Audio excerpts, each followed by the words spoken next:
পরিবর্তনের সরকারের হয়নি, পরিবর্তন সমাজের প্রত্যেকটা সেক্টরই হবে। তার জন্য যা করা দরকার সেটাই করতে হবে।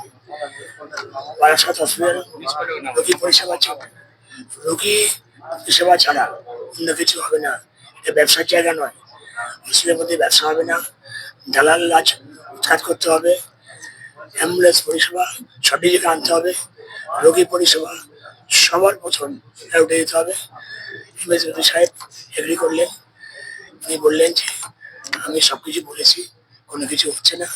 পৌরসভাকে একাধিকবার বলা হয়েছে, পৌরসভা দোকান তোলার জন্য কোনো ব্যবস্থা নেয়নি।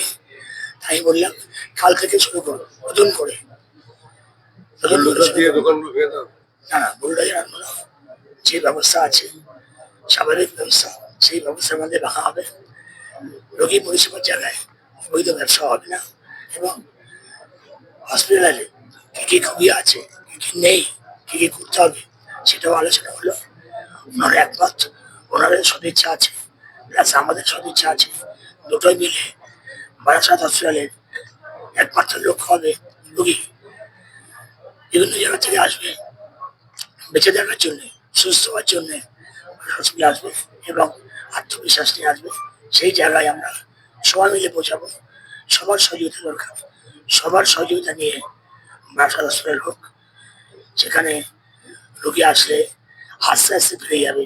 এটাই বললাম, রোগী আসবে তারা আস্তে আস্তে বাড়ি যাবে।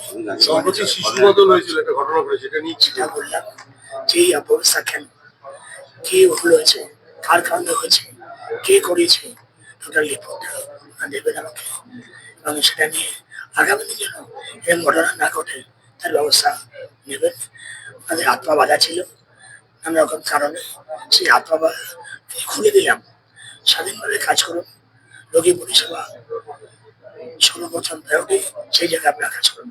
বাদ বাকি দেখা সরকার আছে, আমি এটি দাদা এখান থেকে রুগী বাটা হাসপাতালে রুগী অ্যাম্বুলেন্সে করে বারাসাতের বিভিন্ন নার্সিংহোমে 30-35% কমিশনে যায়, এবং এটা দীর্ঘদিনের অভিযোগ। সব আলোচনা আছে, 30-35% সব আলোচনা আছে। ওষুধের যে কালোবাজারি হয় সেটা আলোচনা আছে, খাবার দাবারের মান নিয়ে আলোচনা আছে, টোটাল ব্যাপারে আলোচনা আছে। আজকে ভুলে গেলাম, নেক্সট আসবো দেখতে পরিবর্তনটা কি হয়েছে। আমার পরিষ্কার বক্তব্য, হসপিটাল থাকবে রোগীর জন্য, হসপিটাল আমার জন্য নয়। হসপিটাল কেবলমাত্র রোগীর জন্য, তারা যাতে সঠিক পরিষেবা পায়, এটাই একমাত্র লক্ষ্য।